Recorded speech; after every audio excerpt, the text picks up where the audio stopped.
నమస్తే, welcome to our channel. నేను సౌజన్య. Election commissioner Meena ఒక సంచలనమైనటువంటి కామెంట్స్ చేశారు ఏపీ ఎలక్షన్కి సంబంధించి. ఉన్నటువంటి 175 నియోజకవర్గాల్లో కొన్ని మాత్రం అత్యంత ప్రమాదకరంగా ఉన్నాయని చెప్తున్నారు. ఇంతకీ ఏంటి ఆ నియోజకవర్గాలు, ఎందుకు అంత డేంజరస్ జోన్లో ఉన్నాయి? ఈ అంశానికి సంబంధించి మనతో మాట్లాడడానికి, వారి విశేషాన్ని మనతో పంచుకోవడానికి ఈరోజు మనతో పాటు ఉన్నారు సీనియర్ జర్నలిస్ట్ దుర్గా కుమార్ గారు ఉన్నారు. వారితో మాట్లాడదాం. నమస్తే అండి. నమస్కారం. మా సౌజన్య, మన వీక్షకులకు కూడా నమస్కారం. అంటే ఎవరో కొన్ని నియోజకవర్గాలు డేంజర్లో ఉన్నాయనంటే ఓకే, బట్ ఎలక్షన్ కమిషనరే చెప్తున్నారు 175 నియోజకవర్గాల్లో 14 నియోజకవర్గాలు అనేవి చాలా ప్రమాదకరంగా, అత్యంత ప్రమాదకరంగా ఉన్నాయి అనేసి.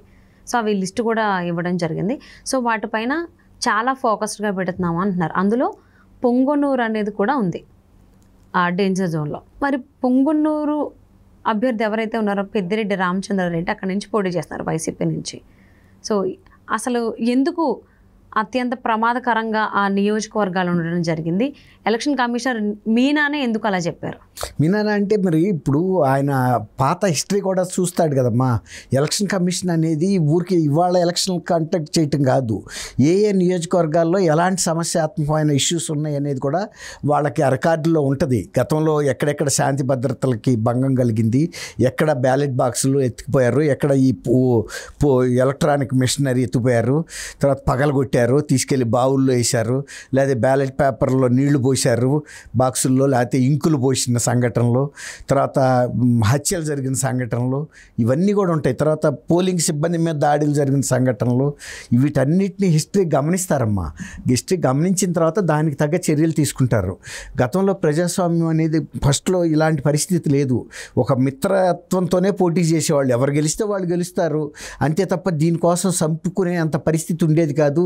దొంగోట్లు చేర్చుకోవడానికి ఒక 5 ఏళ్ల ముందు నుంచే ప్రణాళికలు ఉండేవి కాదు. తర్వాత పోలీసులతోనూ ఎన్నికల సిబ్బందితోనూ మిలాఖత్ అయ్యి వాళ్ళకి డబ్బులు ఇస్తామనే పరిస్థితి ఉండేది కాదు. తర్వాత ఈ ఎన్నికలకు ముందు నుంచే కూడా రాజకీయ హత్యలు జరగటం ఇవన్నీ కూడా ఉండేవి కాదు. ఇప్పుడు ఇట్లాంటివి జరగటం వల్లనే కదా మొన్న మధ్యలో ఒక ఇంటెలిజెన్స్ డీజీని సస్పెండ్ చేశారు, విజయవాడ కమిషనర్ని విధుల నిర్వహణ నుంచి తప్పించారు, తర్వాత గుంటూరు ఐజీని విధుల నిర్వహణ నుంచి తప్పించారు, ఒక 3 ఎస్పీలను తీశారు, అలాగే 3-4 కలెక్టర్లను తప్పించేశారు.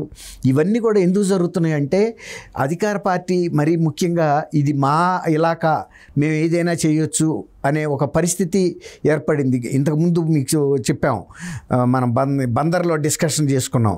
బందర్లో ఒకప్పుడు ఇట్లాంటి ఇలాంటి సంస్కృతి లేదు.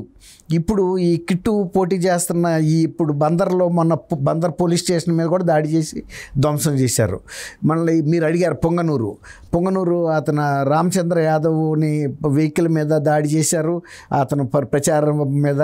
తర్వాత అతను ప్రచార రథం వేసుకెళ్ళి పోలీస్ స్టేషన్ ముందు పెట్టి ఫిర్యాదు చేయడానికి వెళ్తే దాన్ని తగలబెట్టేశారు.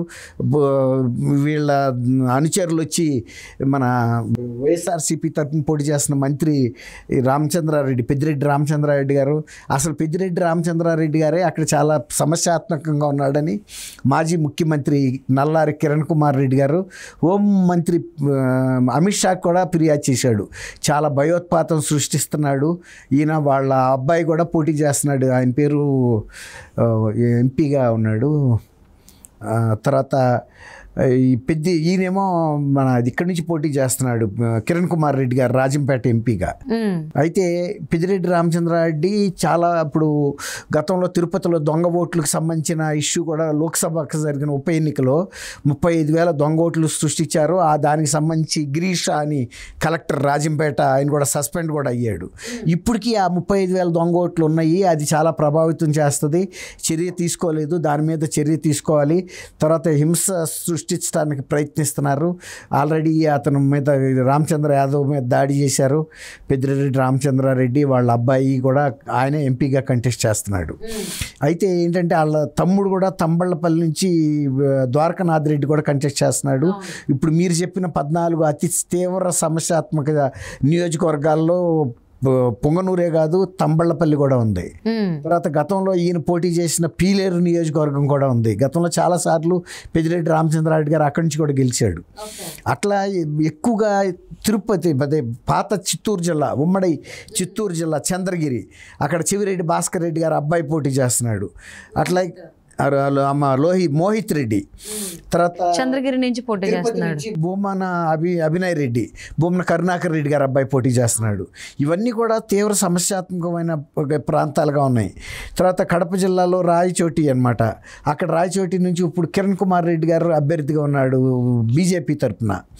తర్వాత కృష్ణా జిల్లాలోకి వచ్చేటప్పటికి విజయవాడ సెంట్రల్ నియోజకవర్గం.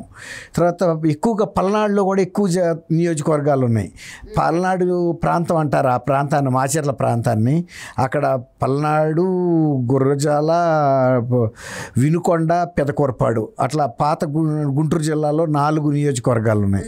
ప్రకాశం జిల్లాలో ఒంగోలు, కర్నూలు, ఉమ్మడి కర్నూలు జిల్లాలో నంద్యాల అండ్ ఆళ్లగడ్డ, రెడ్డి గారి అమ్మాయి కూడా ఉంది, ఆమె ఆళ్లగడ్డ. ఇవన్నీ కూడా సమస్యాత్మక ప్రాంతాలుగానే ఉన్నాయి.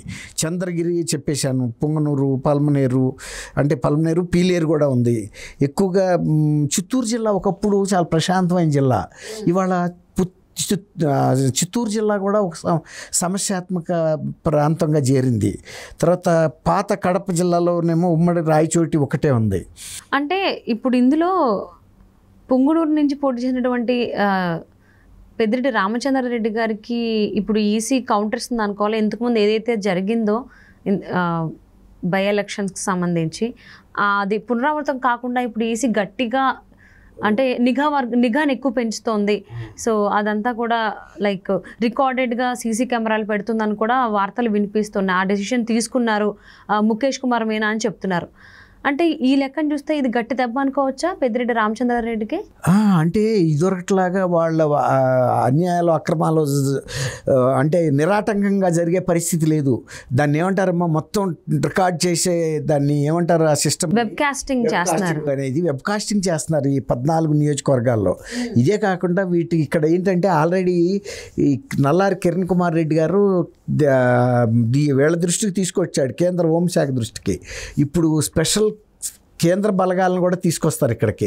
ఎందుకంటే ఈ నియోజకవర్గాల్లో మరీ ముఖ్యంగా చిత్తూరు జిల్లాలో పెద్దిరెడ్డి రామచంద్రారెడ్డి గారిని ఎదుర్కోవటం చాలా కష్టం. కాబట్టి ఆ ప్రాంతంలో చిత్తూరు కేంద్ర బలగాలను తీస్తారు. ఇక్కడ ఇతర సమస్యాత్మక ప్రాంతాల్లో కూడా చేస్తారు. తర్వాత ఏంటంటే ఇక్కడ ఏజెంట్ల మీద దాడులు జరిగిన సందర్భం ఉంది, రకరకాల దౌర్జన్యాలు జరిగినాయి గతంలో.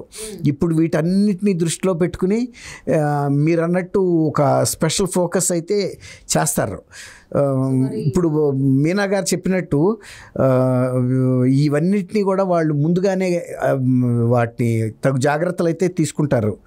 అదే 175 నియోజకవర్గాల్లో 14 నియోజకవర్గాలు అనేవి అత్యంత డేంజర్ జోన్లో ఉన్నాయని చెప్పేసి ముఖేష్ కుమార్ మీనా చెప్పడం జరిగింది. మరి ఈ దెబ్బకి అందులో పొంగునూరు కూడా ఉంది కాబట్టి మరి ఈ విషయం అనేది పెద్దిరెడ్డి రామచంద్రారెడ్డికి గట్టి దెబ్బే అంటున్నారు. మరి దీన్ని ఏ విధంగా ఆయన ఎదుర్కొంటారనేది చూద్దామండి. Thank you so much Durga Kumar గారు.